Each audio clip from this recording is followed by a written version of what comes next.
While Cotton endured a lot of heartbreak in EastEnders, legendary actress June Brown also suffered in her own life. The much-loved soap star, who sadly passed away at the age of 95 on Sunday night, was rocked by double tragedy in her childhood that changed her life forever. Born in February 1927 in Needham Market, Suffolk, June was one of 5 children to parents Louisa Ann and Henry William Melton Brown. Tragically, her younger brother John Peter tragically died from pneumonia just 15 days after being born. 2 years later, the family were struck by another tragedy when June's older sister Maurice passed away at just 8 years old from a meningitis-like illness. In her emotional autobiography in 2013, Before the Year.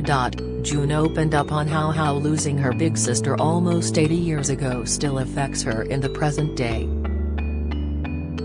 Had antibiotics been available, there would have been no operation, she would not have died and my life would have been quite different, admitted June. Get the news you want straight to your inbox. Sign up for a Mirror newsletter here. The loss of her affected my whole character and shaped the way I behaved for a long time. In particular, it influenced my expectations of men. Too dependent, I found it impossible to be happy alone. I was constantly in and out of love, always looking for the kind of caring that Maisie had given me, the wholehearted acceptance of me just as I was.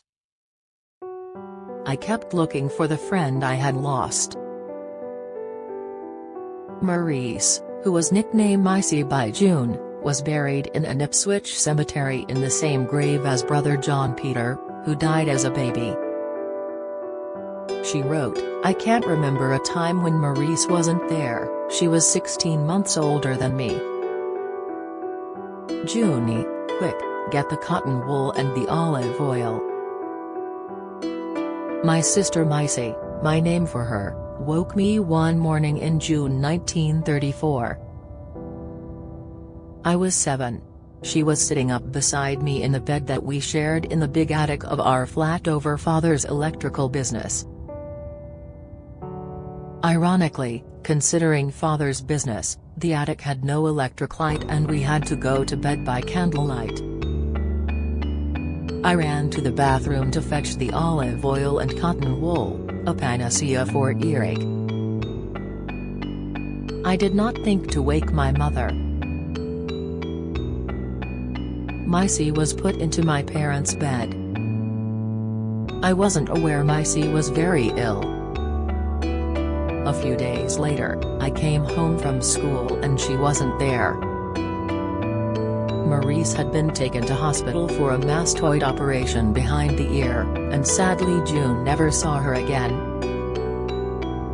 June continued, "My mother did tell me later how dreadful it was to hear Maisie cry out as the dressings packing the wound behind her ear were replaced.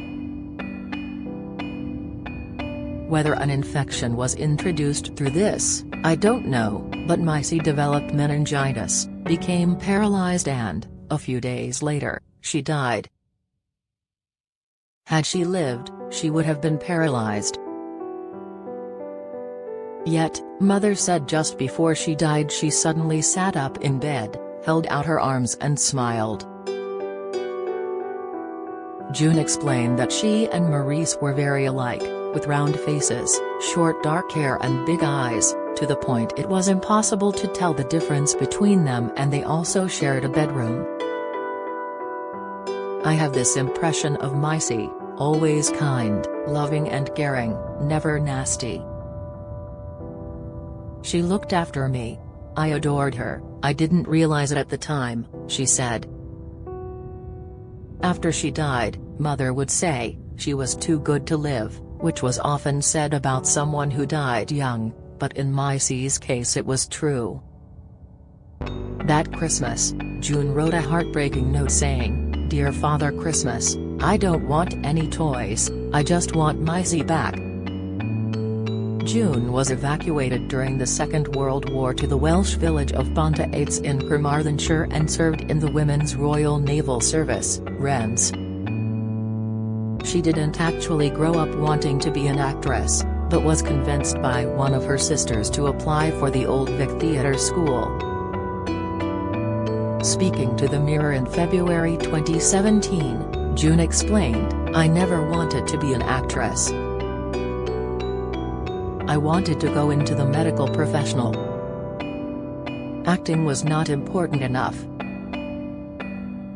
That was a hobby, nothing to do with what you did in life. In the end it was all chance, most of life is chance. My sister happened to look at the Times, and there was advertised the Old Vic Theatre School. I wrote, I suppose, and got an audition. They said I was in, so I burst into tears, because in those days I cried when I was happy and I cried when I was sad."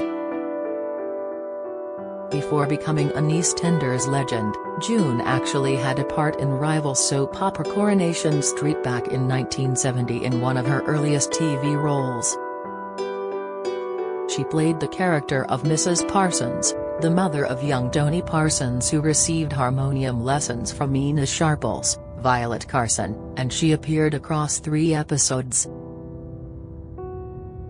She also made a number of television guest appearances, such as in long-running BBC sci-fi series Doctor Who, playing Lady Eleanor of Wessex in 1973 serial The Time Warrior opposite Jon Pertwee's Third Doctor. June also appeared in classic cop show The Sweeney, Minder, The Bill, BBC post-apocalyptic drama Survivors, and the 1985 television adaptation of Charles Dickens' Oliver Twist. But the actress will forever be remembered for her iconic role as Dot on EastEnders, first appearing in the show's first year in 1985. It was only supposed to be a short-term role, but after impressing show bosses, June carried on to become one of the longest-serving stars in EastEnders history. June remained a staple on the show for 35 years until announcing she had left for good in February 2020, with viewers left devastated that Dot didn't get a proper send-off. Dot left Walford after discovering that Martin Fowler was responsible for stealing her savings, when in fact it was actually granddaughter Sonia, and in her final scenes left an emotional voicemail explaining she had gone to Ireland to visit her grandson Charlie. Explaining why she left, June revealed she had been disappointed in recent storylines and turned down the chance of signing a retainer contract, but admitted it felt like she had been bereaved. Speaking on the Distinct Nostalgia podcast to former co-star Ronnie Singh, who played shop owner Sufia Karim, June said, "I don't want a retainer for EastEnders, I've left. I've left for good. I've sent her off to Ireland and that's where she'll stay. I've left EastEnders. I did make up a limerick. It's a bit dirty. I went back to do a good story. Alas and alack, when I got back it had gone up in smoke. Well, that is no joke. I got a small part, a very small part. And that ended up as a big wet fart. Alas and alack, I will never go back." Tragically, EastEnders viewers will not see June in Albert Square again after she passed away on Sunday night aged 95. June's family said in a statement, "We are deeply saddened to announce our beloved mother, June, passed away very peacefully at her home in Surrey on Sunday evening, with her family by her side. We would kindly ask that our privacy is respected at this very difficult time." EastEnders bosses paid a heartbreaking tribute to June, who spent a staggering 35 years in the BBC soap.